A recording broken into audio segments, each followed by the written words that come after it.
गुरुदेव, इतना यूट्यूब पर इंस्टाग्राम पे रील चल रही है, कभी कभी हमारी महिला थोड़ी सी भ्रमित हो जाती है। जीवन में दुख आए तो कहाँ पर दिखाने के लिए जाए, कहाँ पर मार्गदर्शन ले। लोगों के लाखों रुपये भी वेस्ट हो रहे हैं और अलग अलग ऐसे बमंडल में फंस जाते हैं। अभी क्या है कि वर्तमान के अंदर ये जितने यूट्यूब पे जो भी प्रयोग आते हैं, ज्योतिष के आते हैं, दूसरे आते हैं, तंत्र मंत्र के नाम से आते हैं, और हमारी ये भोली भाली महिला जी। और यूट्यूब के चक्कर में आके कई प्रकार की जो है वो उनके अंदर फंस जाती है, और कई प्रकार का उनके पैसे का आदि का दुरुपयोग होता है। तो आदि तो ये फर्जीवाड़ा चल रहा है धर्म के नाम पर। अभी लोगों ने धंधा बना दिया है, धर्म अलग रह गया और धंधे को रूप को धारण कर लिया है। तो ये झूठे ये जो चीजें आ रही है यूट्यूब के अंदर, पहली बात इन रीलों पे विश्वास ही नहीं करना चाहिए। और मैं तो ये कहता हूँ कि जैन महिला और जैन लड़कियां अभी रील बना करके जो अपलोड करती है इंस्टाग्राम वगैरह में, वो बहुत गलत पद्धति, वो नहीं करना चाहिए। और ये जो कुछ भी आ रहे हैं, ये ऐसे फर्जीवाड़ी चीजें आ रही है जिससे हमारे लोग करते हैं। परंतु मेरा तो ये अनुभव है, ये सारे फर्जीवाड़े आपको अपनी जैन धर्म के अंदर जो अपने जैन गुरु हैं उनसे मिल करके उनका मार्गदर्शन यदि ले, या पढ़े लिखे विद्वान जो जैन पंडित है वो भी अच्छे जानते हैं, उनको भी अच्छा अनुभव होता है, वो भी ऐसी कोई बात नहीं है। तो ऐसे जो सदगुरु हैं या सदग्रस्त हैं जिनको ज्ञान है तंत्र मंत्र और यंत्रों का, उनसे संपर्क करके उनके मार्गदर्शन में चले तो कई चीजों की समस्याएं स्वतः हल हो जाती है। और ये यूट्यूब पे वगैरह पे ये दवाई ले लो, ये कर लो, वो कर लो, इनके करने से लोगों को काफी नुकसान भी हुआ है। और इन चीजों पे ज्यादा विश्वास नहीं किया जाता है। विश्वास करो धर्म पे करो, देवगुरु धर्म पे करो, और जो अच्छे लोग हैं जिनको नॉलेज है इस क्षेत्र में, उन लोगों का विश्वास करो। मैंने तो देखा है कई तंत्र मंत्र यंत्रों के नाम से कई प्रकार के हमारी जो महिलाएं जाती है, जो अधर्मियों के पास जाती है, उनका शारीरिक और मानसिक शोषण होता है, आर्थिक शोषण होता है, और उनके साथ बुरे बर्ताव होता है। ऐसी कई घटना घटी है। हमारे एक परिचित थे, एक जगह गए और रात को वो आदमी घुस गया उसके रूम के अंदर। रात को 2 बजे उनको अपनी इज्जत लूटने लगा था, और भग करके वो निकले रात को 2 बजे, और बाद अपने घर गए। बाद में मुझे मिले, मुझे बताया बाबूजी हम एक जगह ऐसी जगह फंस गए थे, रात को 2 बजे वो घुस गया और हमारी ऐसा किया। परंतु उनको मालूम पड़ा कि आप इस विषय में जानते हैं, हम आपके पास आए हैं।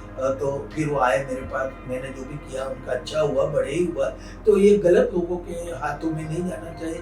अभी गलत लोग ज़्यादा हो गए हैं, क्योंकि मैंने ये देखा है कि अभी झूठ की रफ्तार तेज है और सत्य की रफ्तार बहुत धीमी है। और एक बात क्या रखना कि झूठ की रफ्तार तेज हो सकती है पर उम्र ज़्यादा नहीं हो सकती। सत्य की रफ्तार धीमी होती है पर उम्र जाती। जो सत्य मार्ग पर चल रहे हैं, धर्म के मार्ग पर चल रहे, जो सदाचार के मार्ग पर चल रहे, जो सद्वृत्ति रखते हैं, अच्छे विचार, उनके संपर्क में आओ। और आपकी जो भी समस्या है, आपकी कोई भी ऐसी अपेक्षा है या ऐसा कोई कार्य जो संभव नहीं है, पर देवगुरु धर्म की आराधना करें। और अभी वर्तमान में तो पार्श्वनाथ भगवान की बहुत महिमा है। पार्श्वनाथ की आराधना साधना करने से ऐसे कई संकट टले। एक आदमी तो आत्महत्या करने के लिए तैयार हो गया था, उसको बहुत बड़ा संकट आया और उसने आत्महत्या करने का प्रयास किया।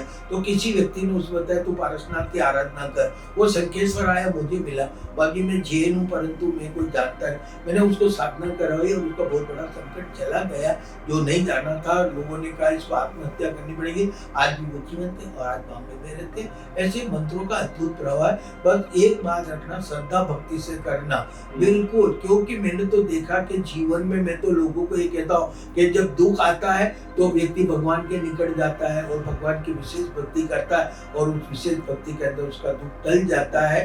तो ये दुख भी ऐसा तत्व है जो जीवन के अंदर आए ताकि हम भगवान के निकट जाए। एक बार तो एक व्यक्ति के जीवन में दुख आना ही चाहिए। मैंने कई लोग देखे हैं जो बिल्कुल अहंकारी हो जाते हैं, फिर दुख आते हैं, फिर इधर उधर घूमते, देवी देवताओं के वहाँ साधुओं के यहाँ घूमते हैं, क्योंकि दुख आया, तुमको मालूम है अब दुख टलेगा तो यहीं से टलेगा, अब दुनिया में कोई टालने वाला नहीं है। तो दुख ऐसा तत्व है जो परमात्मा के निकट ले जाता है, देव गुरु धर्म के निकट। ऐसे ऐसे व्यक्ति थे जो 27 वर्ष को हो गए, उन्होंने कभी संवत्सरी प्रतिक्रमण नहीं किया जैन कुल में, पर मेरे संपर्क में उनको दुख आया, किसी ने नाम बताया, मेरे पास आए। तो उस समय पर्युषण की आराधना चल रही थी, मैंने उसको कहा कि तेने कभी संवत्सरी प्रतिक्रमण किया कि नहीं किया।